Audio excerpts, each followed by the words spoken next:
This is lesson 5.6 part 2 on indirect proof. So today you're going to learn what an indirect proof is and how to write one.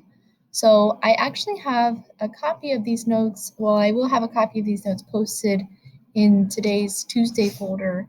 So if you would like to, instead of writing everything out, if you would like to print off them or make a copy and put it in your Google Drive and type over it, then go ahead and do that. That's fine, just so you don't have to copy everything by hand. If you're in class, I'll have a copy of this to pass out in class. So indirect reasoning, first of all, is, so there's direct and there's indirect. So we've been doing direct reasoning so far.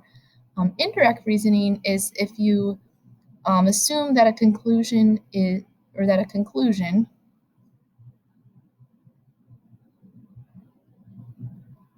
So say you're trying to prove something, and the way of indirect reasoning is assuming that that conclusion, what you're trying to prove, is false. And then, based on the fact that it's false, you then show that it can't be false. So you show that your assumption is a contradiction. Contradiction just means that there are two things that, kind of don't match up. It's like saying that 2 is equal to 5. Well, 2 is not equal to 5. So if we said that 2 is equal to 5, then that would be a contradiction. So an indirect proof, or proof by contradiction, is a proof where you temporarily, meaning, just at the moment, temporarily assume that what you are trying to prove is false. So by showing that this assumption is not true or a contradiction, or we could say a contradiction, you prove your assumption false and the original, so that means the original conclusion would have to be true, sometimes also called proof by negation. Negation means, that not symbol or the opposite. So the trickiest part is probably just figuring out what would be the original assumption, or what would, if you have something that you're trying to prove, what would be the saying that it's false. So we'll do some practice problems related to that. So the next slide tells you the steps that you'll have to go through. So step 1, how to write an indirect proof, is identify the statement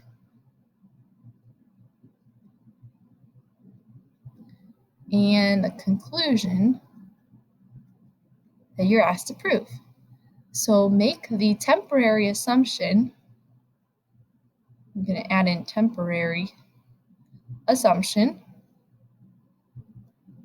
So you'll say, I temporarily assume that this is not true, or say the opposite of it, that this conclusion is false. And then use geometric properties,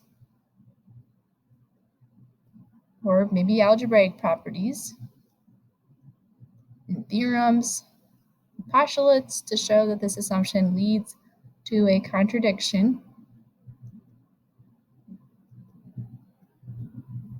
of the property or some other fact, such as a definition, postulate, or theorem. Okay, so you go through your proof, and then you figure out that it's false. Step 3, point out that the assumption leads to a contradiction.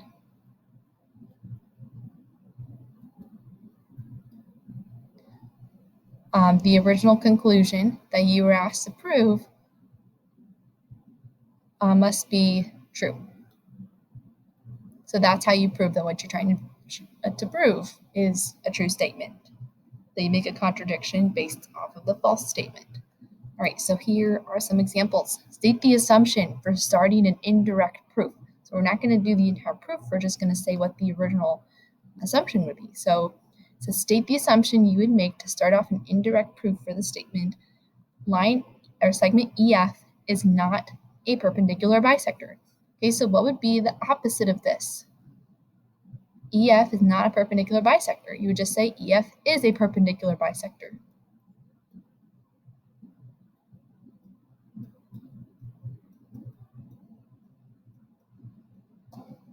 Right, part B. For 3x equals 4y plus 1, you would say 3x is not equal to 4y plus 1.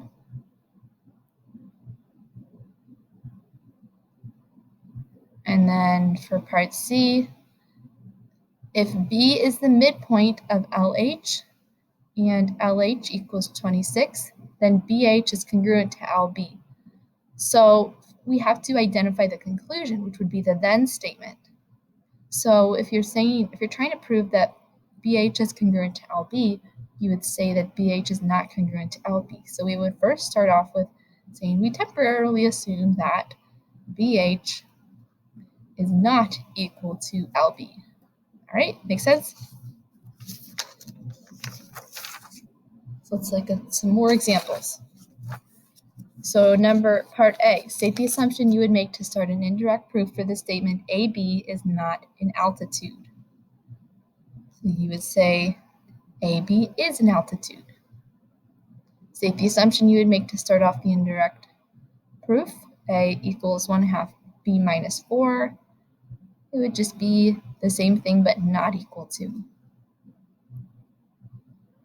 Oh goodness. There we go. Part C, state the assumption you would make to start off the indirect proof for the statement. LH is an angle bisector.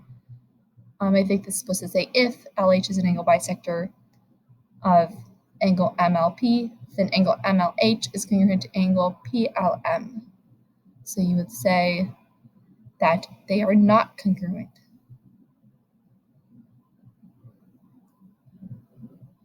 All right, so now let's practice writing an indirect proof. For some of these also, there will still be fill in the blank, but some of them will also be like reordering of the statements. Okay, you won't have to write one of these by hand yourself. So write an indirect proof to show that if negative 2x plus 11 is less than 7, then x is greater than 2. So you're trying to prove that x is greater than 2. So step 1. You're going to assume the opposite of what you're trying to prove. So think about what the opposite of x greater than 2 is. So assume that x would be, the opposite would be less than or equal to 2. So we have to include that equal to part. Okay, step 2. All right, so if x is less than or equal to 2, we're going to do two parts to this. We're going to do the part where x is equal to 2, then where x is less than 2. So when x is equal to 2, then we've got negative 2 times 2 plus 11 is less than 7. And if you simplify this, you get negative 4 plus 11, which is 7, less than 7. Well, 7 can't be less than 7, so that's not going to work out. How about when x is, we could say, when x is equal to something that's less than 2, so how about 1? So we've got negative 2 times 1 plus 11, is that less than 7? Well, negative 2 plus 11 would be 9, and 9 is not less than 7. So we put dashes through there. So then in step 3, we would say that the assumption leads to a contradiction. The assumption leads to a contradiction. Forgive my spelling. Therefore,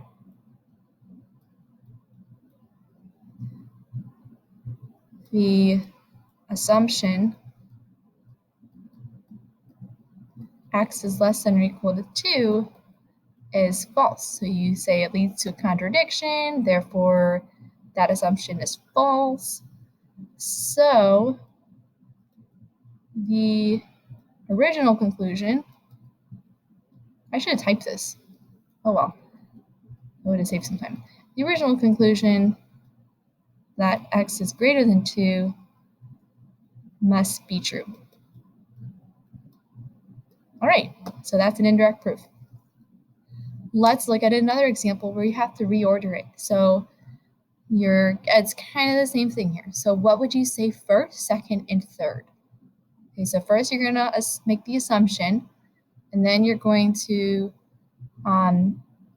you say when x is equal to 13, and then when x is less than 13, it doesn't work out, and then the original assumption is false. So it would be C. All right, and then we are going to skip a couple of the examples, and we'll do one more example. Write an indirect proof to show that if x is a prime number not equal to 3, then x over 3 is not an integer. So here, the first thing that you want to prove is the opposite of our conclusion. So assume, I'm actually going to type this. Oh boy. Eraser tool. There we go. Oh, type.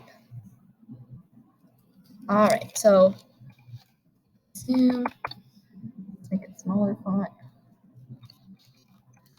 Assume that x over 3 is an integer. So that means it needs to be a positive or negative whole number. Okay, so if x is a positive, or x over 3 is a positive or negative whole number, then x must be a number that's divisible by 3. So x must be divisible by 3, but not equal to 3, because if x is a prime number, not equal to 3. So it can't be a prime number, but not equal to 3. Okay, so however, it says that x has to be a prime number. So anything that is divisible by a number can't be prime. So you'd say anything that is divisible by a number is not prime. This contradicts the fact that x is a prime number. Therefore, the temporary assumption is false, and the original conclusion that x over 3 is an integer is true. All right, and then I think there was actually another example down here. Yes. So it says, can you express an even integer as 2x for some number k. So 2x will always be an even integer, because whenever you take a number times 2, it becomes even. How can you express an odd integer? 2x plus 1, 3x, k plus 1, or k plus 3. So it's going to be 2k plus 1 will always be an odd integer. Okay, make sure you take note of that, because you're going to use that later on. All right, and that is going to be all for today. There was one more example, but I'll throw it in your elastic assignment so that we can keep this video short. All right, so you guys have a great day.